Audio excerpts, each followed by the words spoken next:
मोदी मरना पसंद करता है, मोदी झूठ बोलना पसंद करता है। मुझे इस देश को स्कैम से बाहर निकालना है और हिंदुस्तान को स्कैम इंडिया नहीं, स्किल इंडिया बनाना है, स्किल इंडिया बनाना है। मुझे यहाँ विकास करना है, मुझे यहाँ शिक्षा की चिंता करनी है, मुझे यहाँ किसानों को पानी पहुँचाना है, मुझे यहाँ किसानों को उनकी फसल पर पूरी कीमत मिले इसका प्रबंध करना है, मुझे नौजवानों को रोजगार देना है, मुझे माताओं बहनों को सम्मान देना। आप मुझे मजबूत सरकार दें, मैं आपको मजबूत हिंदुस्तान दूंगा। आपने कांग्रेस को 60 साल दिए, क्या मुझे 60 महीने नहीं दे सकते? मुझे सिर्फ 60 महीने दीजिए, मैं 60 साल की मुसीबतों से देश को बाहर निकाल के दिखाऊंगा।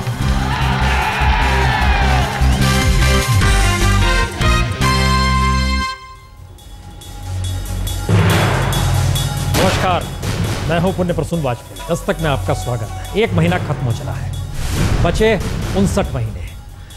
इस एक महीने के भीतर क्या कुछ हुआ, आज दस्तक में बात अगले 1 घंटे तक इसी बात को लेकर होगी।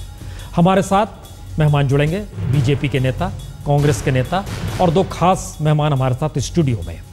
प्रंजय गुहा ठाकुरता साहब हमारे साथ स्टूडियो में मौजूद हैं, वरिष्ठ पत्रकार हैं, आर्थिक मसलों पर नज़र रखते हैं। और साथ ही इस वक्त हमारे साथ गौरव गुप्ता जी, जो कि रियलिटी सेक्टर से जुड़ गए हैं, लेकिन Indian institute of foreign trade से इन्होंने पढ़ाई की, उसके बाद रियलिटी सेक्टर क्यों जुड़े और इस बीच में जो कुछ हो रहा है ये किस दिशा में इस देश को ले जाने के लिए क्या वाकई सही दिशा है, चर्चा हर बात को लेकर होगी।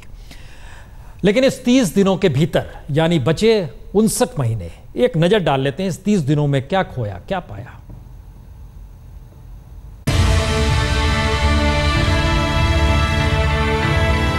जी, यही 2 चेहरे प्रधानमंत्री मोदी की पहचान है। सीधे कहें तो पहले 30 दिनों की असल पहचान यही है।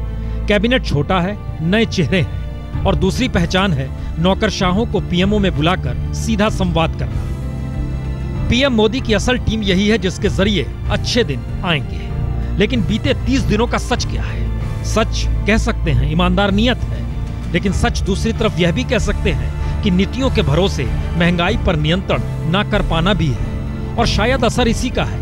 एक तरफ रेल भाड़ा महंगा हो चुका है, सब्जी से लेकर फल और दूध, चीनी से लेकर चाय पीना बाजार में महंगा हो चुका है, सीमेंट से लेकर सरिया तक महंगी हुई है, तो फिर कंस्ट्रक्शन भी महंगा हुआ है, यानी घर बनाना भी महंगा हो चला है। पहले 30 दिनों की नीतियों ने इस देश के नौकरशाहों को भी बांटा है। मनमोहन सरकार का कोई नौकरशाह मोदी सरकार को बर्दाश्त नहीं है। राज्यपालों को राजनीतिक चश्मा पहनाया भी गया है और राजनीतिक चश्मा उतारा भी गया है। और राज्यपालों की नियुक्ति संघ की सहमति के साथ होनी चाहिए, ये संकेत भी दिए गए हैं। कैबिनेट मंत्रियों के हाथ निजी सचिव की नियुक्ति तक के लिए खुले हुए नहीं हैं। देश के गृह मंत्री भी अपने प्राइवेट सेक्रेटरी को अपनी मर्जी से नहीं रख सकते, यह भी सच है। सचिवों के प्रेजेंटेशन और सोशल मीडिया को सरकार चलाने का आधार भी बनाया गया है। नीतियां तेजी से लागू हों, इसके लिए मंत्रालयों के झोल को खत्म भी किया गया है। गंगा की अविरल साफ धारा, काले धन की वापसी और सड़क, रेल, जहाज से लेकर देश के इंफ्रास्ट्रक्चर में 4 चांद लगाने का सपना मंत्रियों ने प्रेजेंटेशन के जरिए देश को दिखाया भी है। लेकिन इन सब के बीच 30 दिनों में कोई ऐसी नीति सामने निकल कर नहीं आई जिसके बाद कहा जा सके कि हाँ, कुछ हो रहा है। लेकिन हो तो रहा है, क्योंकि इन सब के बीच जिस मशक्कत से हर मिनिस्टर से लेकर हर सेक्रेटरी तक 18-18 घंटे काम कर रहा है, उससे आस बंधी है कि रास्ता मुश्किल जरूर है और अगले 59 महीनों में देश सही दिशा में चल पड़ेगा। लेकिन ध्यान दीजिएगा, 1 महीना बीत चुका है।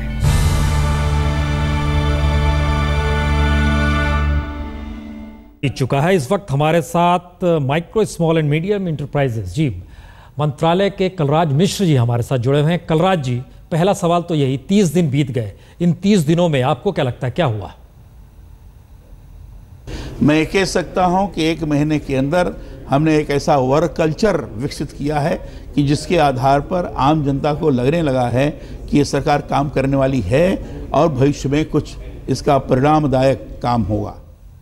कलराज जी एक सवाल है जो मिला इस समय वो मुझे नहीं, जो दिशा सही है, जो चीज मिली है वो मिली है। हमें सही रास्ते पर सारी चीजों को लाना है और उस दिशा में हम काम कर रहे हैं। विरासत में क्या कमियां हैं, क्या गलतियां हैं, उसका वर्णन नहीं करना चाहते। हम देख करके उसमें जो भी कमी रही है हमारे तरफ से उसको रचनात्मक दिशा में हम कैसे ले जा सकते हैं, इस दिशा में हमारे हर मंत्री काम कर रहा है और अधिक से अधिक समय देगा। नहीं चलिए, 1 महीने का समय बहुत कम है और इसलिए इसके बारे में तुरंत कुछ पूछना उपयुक्त भी नहीं है। नहीं, बिल्कुल उचित नहीं है। लेकिन हमारे जहन में हमें लगता है दिखाना चाहिए कि महंगाई हर जहन में है। पहले वो महंगाई किस दिशा में, किस रूप में बढ़ चली है, उसकी एक स्थिति इस 30 दिनों के भीतर की देख लीजिए। रेल किराया 14.2% बढ़ चुका है, मारवाड़ा 6.5% बढ़ चुका है, दूध 9.5% बढ़ चुका है।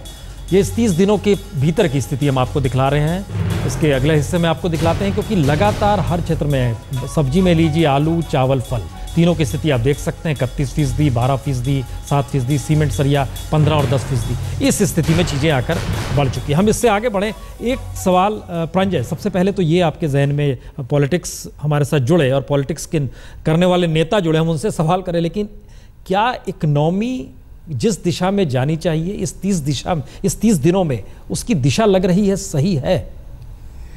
देखिए 1 महीना बहुत कम समय है। ओके, आपने कहा, हाँ, उनसे मान रहे हैं वो 59 महीना भी बाकी है। इस समय मोदी जी का लोकप्रियता सबसे ज़्यादा है, तो कठिन उन्होंने निर्णय भी ले सकते हैं। मगर देखिए जो समस्या क्या है, एक है बारिश अच्छी नहीं हो रही, इराक में युद्ध चल रहे हैं, कच्चा तेल का कीमत बढ़ गया और भी बढ़ने का संभावना है। इस समय आपने रेल भाड़ा बढ़ा दिया, सारे फल सब्जी का कीमत दाम बढ़ गया। आप इसके ऊपर अभी ठीक है कुछ दिनों के लिए गैस का कीमत आप नहीं बढ़ा रहे, आप कह रहे हैं केरोसिन, रसोई गैस का कीमत नहीं बढ़ेंगे, अच्छी बात है। मगर एक माहौल आप तैयार हो गया कि जो मांग है उससे भी ज़्यादा आपका महंगाई बढ़ रहा है। यही मोदी जी चुनाव का पहले जितना आशा उम्मीदों उठाया, आज लोग सोच रहे हैं। नहीं प्रंजय, एक सवाल का जवाब लोग बहुत साफ चाहते हैं। इस 30 दिनों में जो हुआ है ऐसा ही हो सकता था या कुछ और भी हो सकता था? देखिए और भी हो सकता है। देखिए हो सकता था, हाँ, जैसे चीनी हो सकता था। एक मिनट हम बीजेपी से पूछ लेते हैं। चीनी हाँ। का सीमा शुल्क, कस्टम्स ड्यूटी आयात के लिए आपने बढ़ा दिया, हाँ। वो एक ही कारण के लिए चीनी का दाम बढ़ गया।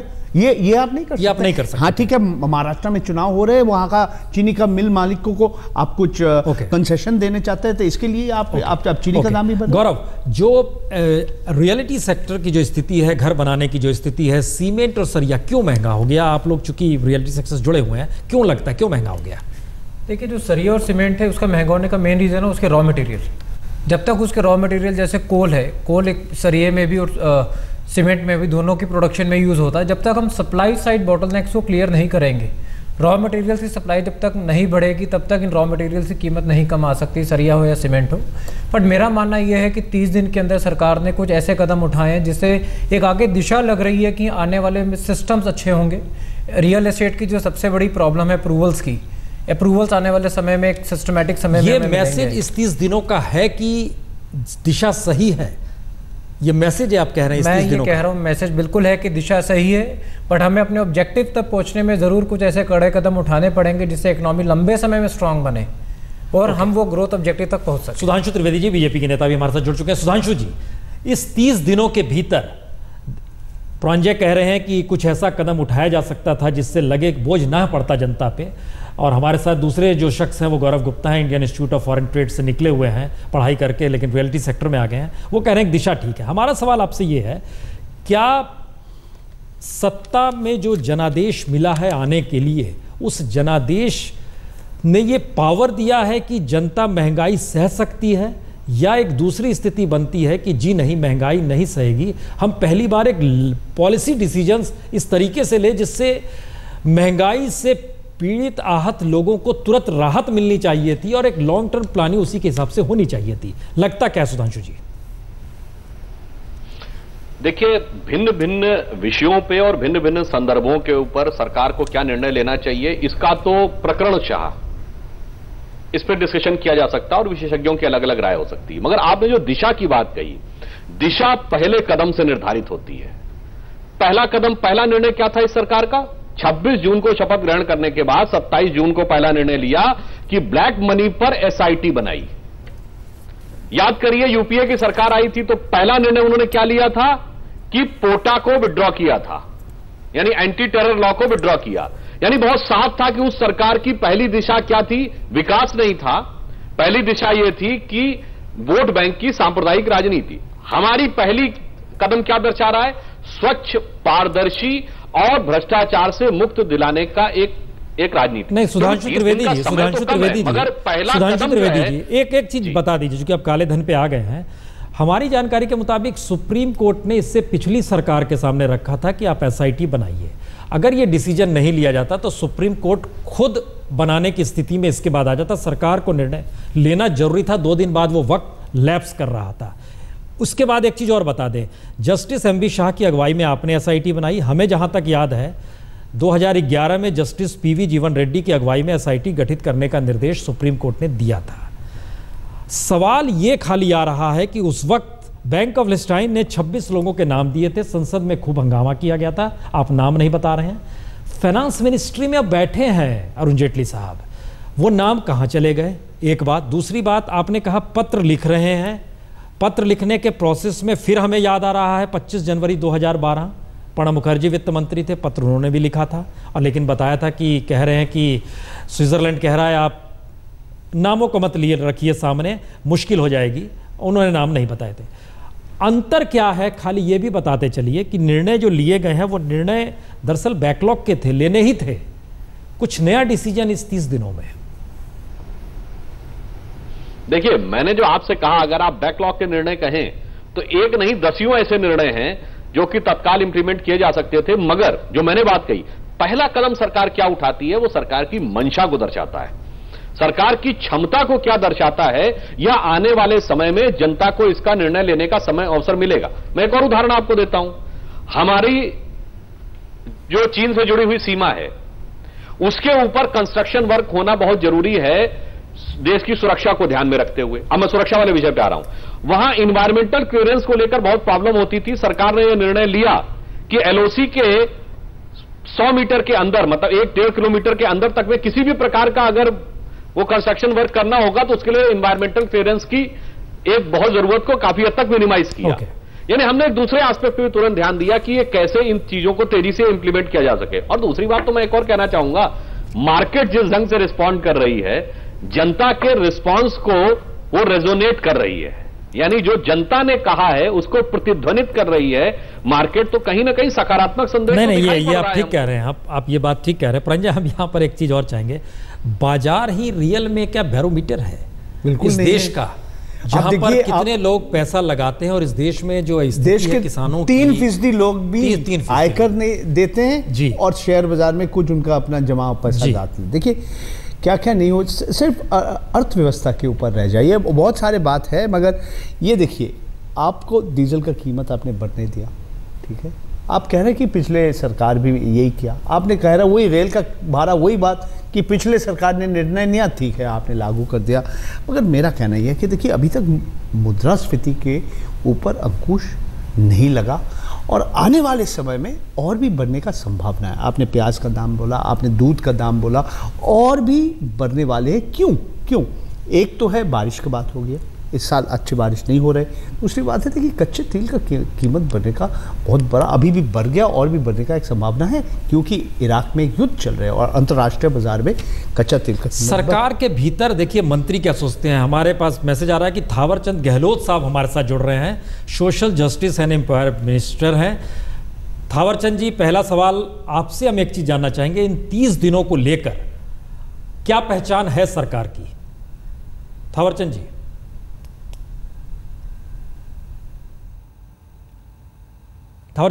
पहचान है इस 30 दिनों की? निश्चित रूप से अलग पहचान बनी भी है।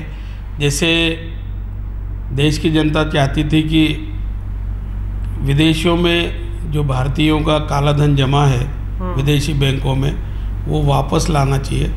एसआईटी बना करके देश की जनता को एक विश्वास दिलाने का काम किया है, और उस पर काम तेज गति से प्रारंभ हो गया है। बाकी सब विभागों की समीक्षा की जा कर के लगभग 100 दिन के अंदर अंदर भविष्य की कार्य योजना बनाई जाएगी, और उस पर कार्यान्वयन प्रारंभ होगा। और ये बजट सत्र भी 7 तारीख से प्रारंभ हो रहा। इस बजट में बहुत कुछ अच्छा होने वाला है, ऐसा दिखाई देगा। मुश्किल क्या है आपके सामने, खासतौर से जब आप 30 दिन बीत चुके हैं और आने वाले वक्त में आप बजट का जिक्र कर रहे हैं, मुश्किल क्या है? देखो, मुश्किलें तो बहुत है। महंगाई है, भ्रष्टाचार है, काले धन का विषय है, फिर विभागों में जो कार्य योजनाएँ हैं उनके संचालन में और कुछ सुधार करने की आवश्यकता है, अकाउंटेबिलिटी फिक्स करना है। इस प्रकार के बहुत सारे मुद्दे हैं, पर सब मुद्दों पर विचार विमर्श करके सुधार करने की कोशिश की जा रही है जी। और मैं फिर कहूँगा कि ये जो बजट आने वाला है, रेल बजट और सामान्य बजट, इसमें उसकी झलक दिखाई देगी। चलिए, बहुत बहुत शुक्रिया, आप थोड़ी देर के लिए हमारे साथ जुड़े। संजय निरुपम जी भी हमारे साथ जुड़ चुके हैं, कांग्रेस के नेता। संजय जी, 30 दिन हुए हैं सरकार के, इस 30 दिनों को लेकर कांग्रेस का नजरिया क्या कहता है कि सरकार की दिशा सही है?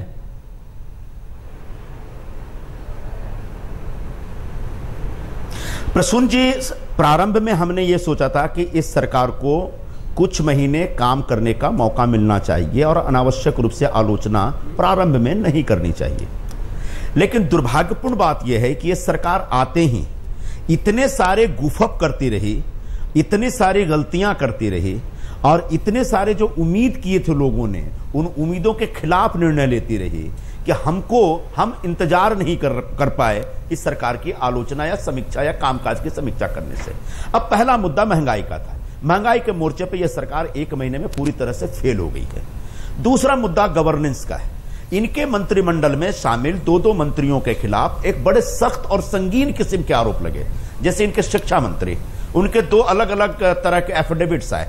अब शिक्षा मंत्री की शैक्षणिक योग्यता के ऊपर अगर संदेह होता है तो उसका जवाब सरकार को देना चाहिए, उसका जवाब कम से कम प्रधानमंत्री को देना चाहिए। प्रधानमंत्री चुप्पी साधे हुए। एक मंत्री जिस पर बलात्कार का आरोप लगा है और वो बलात्कार का आरोपी अभी भी मंत्रिमंडल में है, और जो नरेंद्र मोदी जी पूरे चुनाव प्रचार में महिलाओं की सुरक्षा, मान सम्मान की बात करके महिलाओं का वोट लिए, आज वही नरेंद्र मोदी जी अपने मंत्रिमंडल में क्यों और किस मजबूरी के तहत बलात्कार के एक आरोपी को कंटिन्यू कर रहे हैं, ये इस देश की महिलाएं नहीं समझ पा रही हैं। तीसरी बात, इराक का संकट आया। इराक का संकट एक आकस्मिक संकट था। ऐसे संकट से निपटने में सरकार को मुस्तैदी दिखानी चाहिए थी। दुर्भाग्यवश सुषमा स्वराज जी, जो हमारी विदेश मंत्री हैं, उनसे जब मिलने के लिए लोग आए पंजाब के, उन्होंने कहा देखो जी, भगवान पे भरोसा करो। अरे हम सरकार पे भरोसा करें कि भगवान पे भरोसा करें? आज इराक में फंसे भारतीयों को लाने में सरकार पूरी तरह से हम संजय जी, हम जवाब इसका लेते हैं। बीजेपी क्या सोच रही है इस पर, और खासतौर से बाहर के जो प्रोफेशनल्स हैं वह भी क्या सोचते हैं, और क्या नजरिया सरकार का इस 30 दिनों को लेकर है? 1 महीना बीता है, 59 महीने बाकी हैं, लेकिन आज के दिन एक राहत भरा फैसला भी सामने आया। पेट्रोलियम मंत्री धर्मेंद्र प्रधान ने कुछ ऐलान किया, पहले सुनिए इसे। और जनहित को ध्यान रखना आवश्यकता है।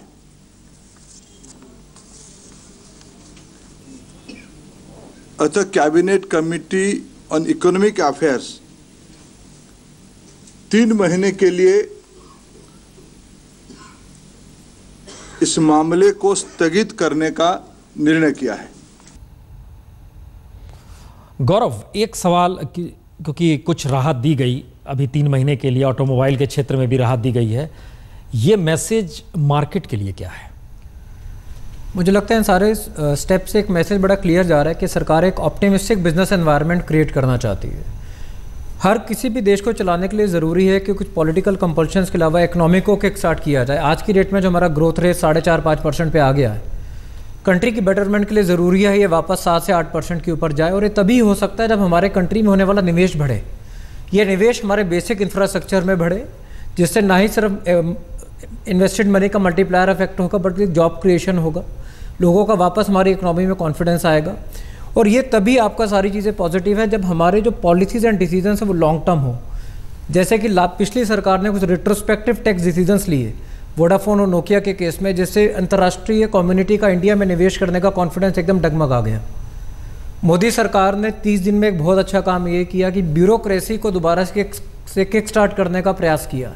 उनको एक कॉन्फिडेंस दिया जा रहा है कि आप डिसीजन लीजिए। बहुत पॉजिटिव स्थिति बन रही है मार्केट के लिए, कम से कम। पुरंजय, दूसरा हिस्सा है कि इस दौर में जो डिसीजंस लिए गए, कुछ को लेकर बड़े कंट्रोवर्शियल बयान भी सरकार की तरफ से सामने आए। क्या ये पॉलिसीगत डिसीजन लेते हैं, आप इसको मानते हैं, या इसको आप सिर्फ पॉलिटिकल वे में देखते हैं? देखिए, बहुत सारी चीज़ विवादित कुछ विषय है जो ये सरकार अवॉइड करने से अच्छा होता है। देखिए, पहला बात जो अभी इन्होंने बताया, आप निवेश चाहते हैं, बहुत अच्छा। आप अभी तक कह रहे थे कि अगर गैस का कीमत नहीं बढ़ेगा तो निवेश नहीं आएगा, तो आपने गैस का कीमत नहीं बढ़ाने दिया, अच्छा काम किया। मैं मानता हूँ, मैं सरकार को तारीफ करता हूँ कि 3 साल बहुत लोग अंबानी का दबाव आ रहा है, मगर 3 महीना तीन महीना नहीं बढ़ा रहे। 3 महीना गैस का कीमत जहाँ था वही है। अंबानी जी का दबाव था, फिर भी उन्होंने माना नहीं।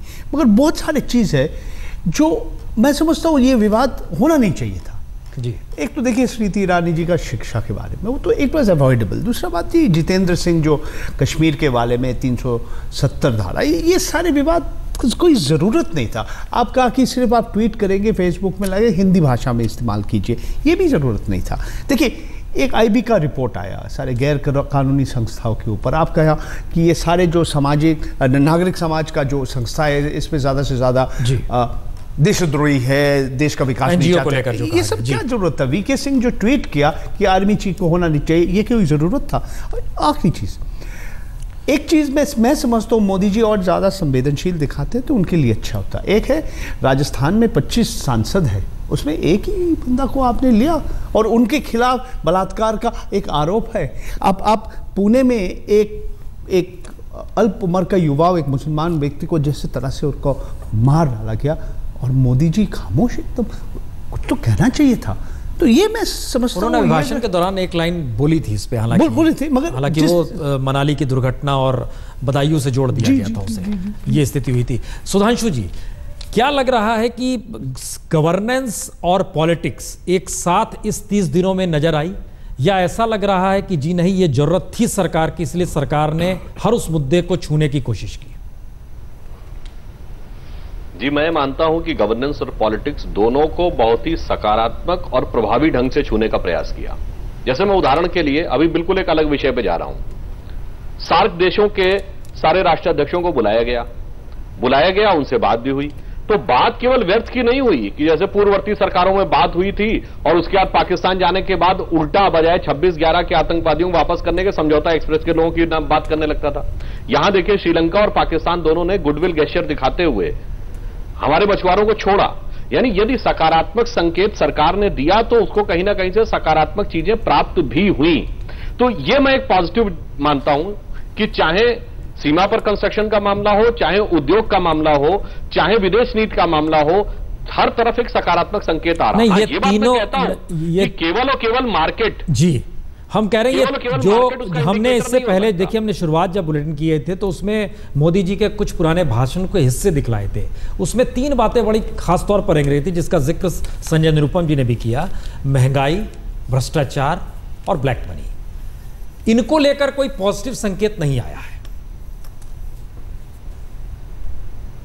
देखिए, ब्लैक मनी को लेकर अभी हमने आपको बताया कि वो शुरुआत हुई है। महंगाई को लेकर इन्फ्लेशन जो बढ़ रहा है, उसके लिए अभी हमारी सरकार ने एक्सपोर्ट के ऊपर रिस्ट्रिक्शन लगाया है। आप ध्यान करिए, पिछली सरकार के समय में बढ़ रहा था महंगाई और उसके बाद भी एक्सपोर्ट भी हो रहा था। और आप याद करिए, 2 साल पहले सुप्रीम कोर्ट का जजमेंट आया था कि खुले में अनाज पड़ा सड़ रहा है, तो अगर वो सड़ ही रहा है तो गरीबों में बांट दो। यानी एक तरफ अनाज इतना था कि पड़ा सड़ रहा था, दूसरी तरफ अनाज की कीमत बढ़ रही थी। तो कहीं ना कहीं सरकार के स्तर पर नीतिगत विषमता थी, उस कारण से समस्या हो रही थी। हमने जैसे ही देखा इन्फ्लेशन बढ़ रहा तो हमने तुरंत एक्सपोर्ट के ऊपर रिस्ट्रिक्शन लगाया। तो ऐसा नहीं कि हमने उस पर कुछ किया नहीं। हाँ, यह बात जरूर है कि पूरी की पूरी अर्थव्यवस्था जो कि ICU में थी, तो कोई एक रोगी यदि ICU में हो तो वेरी नेक्स्ट डे या 2 दिन के अंदर वो ओलंपिक के धावक की तरह फर्राटा दौड़ने लगेगा, यह अपेक्षा तो नहीं की जा सकती। हाँ, मगर यदि मार्केट ने भी इंडिकेशन दिया, इसका मतलब लोग ये मानने लगे हैं कि अब यह मरीज सुधार की तरफ बढ़ रहा है और यह स्वस्थ होकर एक अच्छा जीवन यापन कर सकेगा। यह संकेत समाज के कई इंडिकेटर दे रहे हैं। संजय निरुपम जी, क्या यह माना जाए, आपने जो सवाल उठाए उसका जवाब है कि आप लोग ICU में छोड़ गए थे देश को? देखिए, ये तो भारतीय जनता पार्टी के जो नेतागण हैं उनके पास एक नया जुमला आ गया है कि अपनी हर गलती के लिए कांग्रेस की सरकार को दोष देते हैं। बिल्कुल दे सकते हैं, क्योंकि इनमें गट्स नहीं है कि अपने कठोर डिसीजन के लिए ये जवाबदारी ले सके। रह गई बात इस सरकार की अपनी आर्थिक और व्यापारिक नीति, उसका एक कहानी सुनाता हूं मैं। ये शक्कर की कहानी है। शक्कर के इंपोर्ट ड्यूटी 15% से बढ़ाकर के 40% कर दिया गया। देश के जितने चीनी मिल थे उनको एक पैकेज दे दिया गया 4,500 करोड़ का, और दूसरे दिन 4 रुपए चीनी का भाव बढ़ गया। ये कौन सी नीति है साहब? एक तरफ आप इंपोर्ट महंगा कर रहे हैं, दूसरी तरफ तमाम कंपनियों को पैसे पे पैसे दिए जा रहे हैं, और बगैर कोई इनडेप्थ स्टडी के। मुझे नहीं मालूम 4,400 करोड़ रुपए क्यों दिए गए, इसकी कौन सी रिपोर्ट इनके पास थी? नए इनके जो मंत्री हैं पासवान जी, उन्होंने स्टडी की कि नहीं की? मुझे डर लग रहा है कि आगे जाके एक बहुत बड़ा घोटाला बन के निकल के आ भी सकता है। फिर भी अगर ये आपकी व्यापारिक नीति है और आप चाहते हैं कि बढ़िया से सर्जरी किया जाए, तो सर्जरी का नतीजा तो महंगाई में निकला। तो फिर संजय निरुपम जी, ओवरऑल जो हमारे खाने पीने की जो चीजें। संजय निरुपम जी, आपका राज्य महाराष्ट्र में विधानसभा चुनाव आने वाले हैं, यही है कारण जी? क्या मैं समझा नहीं। मैं कह रहा हूं कि महाराष्ट्र में विधानसभा चुनाव आने वाले हैं कुछ महीनों के बाद, ये सारे क्यों ये सारे कार्यक्रम सरकार ने लिया? ये तो साफ है राजनीतिक कारण है जी। आप चीनी का तो राजनीतिक कारण है तो भारतीय जनता पार्टी क्यों कर रही है? सरकार अगर ये देखिए बड़ा इंटरेस्टिंग है ये में जाएगी। ये एक मिनट संजय निरुपम जी, आपने एक अच्छा जिक्र किया, और चूंकि क्या कांग्रेस की गवर्नमेंट ने आईसीयू में देश को ला दिया, तब एक सवाल रेलवे का उठता है। रेलवे में जो डिसीजन लिया गया वो माना गया कि पूर्व सरकार ने निर्णय लिया था, उसे लागू किया गया। हम 3 तस्वीर दिखा दें क्योंकि बजट का इंतजार हर कोई कर रहा है। लेकिन रेलवे में क्या हुआ, 27 जून को गोरखपुर का हादसा हुआ है, आज छपरा में हादसा हुआ, और सबको इंतजार 8 जुलाई में रेलवे बजट का है कि उस बजट में नया कुछ क्या होगा। इसी के मद्देनजर आम बजट भी आने वाला है, इसी में रक्षा बजट की बात भी हो रही है और रेल बजट की बात तो हो ही रही है। सुधांशु जी, ये सवाल बार बार हर जहन में आ रहा है कि आपने रेलवे का किराया जो सरकार की तरफ से बढ़ाया गया, वो डिसीजन अगर पुरानी सरकार का था तो उससे तो हरा दिया जनता ने, तो उस निर्णय को क्यों लिया गया? यह भी इस 30 दिन के भीतर शिवसेना का दबाव के बाद रोल बैक भी कर लिया इन्होंने, वहां लोकल में रोल बैक भी हुआ है। सुधांशु जी, देखिए ये सत्य है कि यह रेलवे का किराया बढ़ाने का निर्णय पिछली सरकार का था, परंतु हमारी सरकार आने के बाद जो परिस्थिति हमने देखी रेलवे की, उसमें हम इस बात को ओन करते हैं कि 2 प्रकार के निदान होते हैं, तात्कालिक और दीर्घकालिक। दीर्घकालिक समाधान हम करेंगे, long term solutions and remedies we will provide, परंतु तात्कालिक रूप से जो आर्थिक स्थिति खराब है रेलवे की और संसाधनों का भी अभाव है, यहां तक कि आप देख रहे हैं सुरक्षा के भी पर्याप्त व्यवस्थाओं की व्यवस्था सरकार नहीं कर पा रही है, उसके लिए किराया बढ़ाने का यह निर्णय लेना तात्कालिक रूप से एक आवश्यक कदम था, एक कड़वी दवा की तरह, उस कारण से हमको इसको लेना पड़ा। हाँ, जहां तक मुंबई की लोकल ट्रेन की बात है, क्योंकि लोकल में वहां पर बहुत लोग चलते हैं, वो एक मुंबई भारत में एक अलग प्रकार का शहर है जहां लोकल में ट्रेन का इतना उपयोग होता है, तो उसको ध्यान में रख के सरकार ने उसको पीछे किया। अब देखिए दूसरी एक और बात कहूंगा, जैसे अभी संजय निरुपम जी ने कुछ केसेस को केस बाय केस कहा, उसमें तो हम लोग बहस कर सकते हैं, उसमें कोई बात नहीं है। मैं सिर्फ पूरी बात प्रामाणिकता से इसलिए कहता हूं कि भारतीय जनता पार्टी ने करके दिखाया है। पहले भी सन 98 में जब हम आए थे तो हमें 9% से अधिक की इन्फ्लेशन की रेट मिली थी, और जब 2004 में हमने छोड़ा है तो 4.5% पे लाए थे, और एक दौर में हम 2% तक लाए थे। तो अभी जो स्थिति है, भाजपा की सरकार को दोष देना एक वैसा ही है जिसे संस्कृत में एक उदाहरण होता है जिसको काकताली न्याय कहते हैं। यानी कोई डाल जो है वो टूटने वाली थी और तभी कोई कौवा या कोई पक्षी आकर उस पर बैठ गया और डाल टूट गई, तो कहा रहे ये तो पक्षी के वजन से टूट गई। तो अरे भाई, जो दुर्गति इस समय है उसके लिए पिछले वर्षों की व्यवस्था देखिए, केवल उसको 30 दिन के आधार के ऊपर या वर्तमान निर्णयों के आधार पर आप रेलवे के ऊपर सारी की सारी बात डालने का प्रयास करें तो यह काकताली न्याय की तरह है। जहां बोलिए संजय जी, बहुत जल्दबाजी में तो नहीं, आप कुछ कह रहे हैं, अपनी बात रखूं जी। प्रसून जी, मैं सबसे पहले स्पष्ट कर दूं कि ये बार बार जो सरकार कांग्रेस के ऊपर आरोप लगा रही खजाना खाली कर दिया, माफ करिए, खजाना खाली नहीं है। जो स्थितियां 2004 में थी उससे काफी अच्छी स्थिति है। 2004 के पृष्ठभूमि में विश्व की आर्थिक मंदी नहीं थी, हम आर्थिक मंदी के दौर में भी जीडीपी 4 से 5% के बीच दे रहे हैं। यूरोप के तमाम देशों में देख लीजिए 1% और नेगेटिव में चल रहे हैं सारे देश। अमेरिका की हालत देखिए और चाइना की हालत देखिए। उस स्थिति में आपको एक अच्छी खासी अर्थव्यवस्था दी गई है। माफ करिए, बार बार फर्जी तरीके से कांग्रेस पे आरोप न लगाए। एक दूसरी बात, आपका सबसे बड़ा एजेंडा महंगाई था जी। देश की जनता ने आपको महंगाई दूर करने के लिए सरकार बनाने का मौका दिया और आप इसी मोर्चे पर फेल हुए हैं पूरी तरीके से। हां, अब आप ये कहते हैं कि नहीं मैं 4 साल तक महंगाई बढ़ाऊंगा और जैसा नरेंद्र मोदी जी ने कहा कि आखिरी साल पॉलिटिक्स करनी चाहिए और आखिरी साल अगर महंगाई आप कंट्रोल करना चाहते हैं तो कृपया करके सुधांशु जी आप जवाब दीजिए तो हम चर्चा खत्म करें यहाँ। तुम्हारे सब्जी, तुम्हारा दाल, तुम्हारा फल, तुम्हारा दूध, तुम्हारा पेट्रोल, तुम्हारा डीजल सब महंगा होने वाला है। आप बताइए जनता को। लेकिन आप ये चीर-फाड़ की बात जवाब दीजिए सुधांशु जी।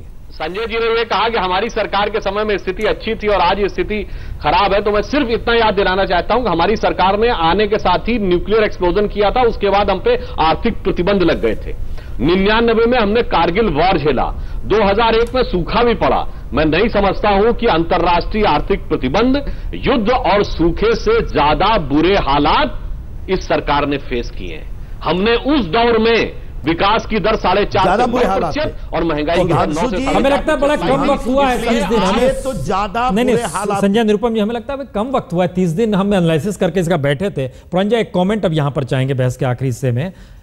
30 दिन में तुरंत 5 बरस का खाका नहीं खींचा जा सकता है, लेकिन इस 30 दिन में आप किस ग्रेड में इस सरकार को भी रख रहे हैं?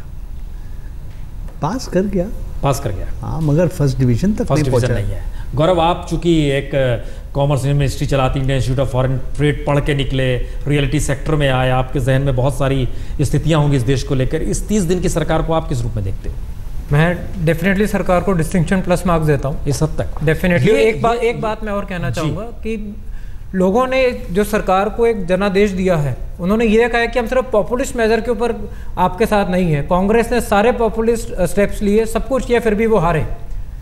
ओके, हमें लगता है ये 2 मैसेज है एक सरकार को लेकर। जो स्थिति हमने स्टूडियो से, हम पॉलिटिशियन से नहीं ले रहे हैं यहाँ पर ग्रेड, क्योंकि ये बहुत महत्वपूर्ण है कि क्या सोचा जाता है। बहुत बहुत शुक्रिया सुधांशु जी और संजय जी, बहुत बहुत शुक्रिया। प्रांजय आपका, गौरव अठवाई बहुत बहुत शुक्रिया। 30 दिन पूरे हुए हैं, लेकिन मुश्किल ये है कि 1 महीना खत्म हुआ है, 59 महीने बचे हुए। जिस लिहाज से सरकार चल रही है उसमें इंडिकेशन आने वाले वक्त के लिए अच्छे भी हैं, लेकिन कुछ राय यह भी है कि जो पॉलिटिकल तौर पे कहा गया वो नहीं कहा जाना चाहिए था। लेकिन इन सब के बीच विदेश नीति में खास तौर से 3 स्थितियां थी। बांग्लादेश की यात्रा पर आज विदेश मंत्री पहली यात्रा बांग्लादेश के लिए की हैं, तो वो पहुंच गई हैं बांग्लादेश, विदेश मंत्री सुषमा स्वराज। भारत के प्रधानमंत्री ने सबसे पहले पड़ोसी और अभी सबसे छोटे देश भूटान को चुना वहां पहुंचने के लिए। ये भी एक नया मैसेज था। और इन सब के बीच रिश्ते सुधारने की कवायद में पाकिस्तान के प्रधानमंत्री नवाज शरीफ जिस तरीके से शपथ ग्रहण समारोह के बाद आए, दौरान मौजूद रहे, और उसके बाद जो 1-to-1 बातचीत हुई, इसने भी बहुत संदेश दिए।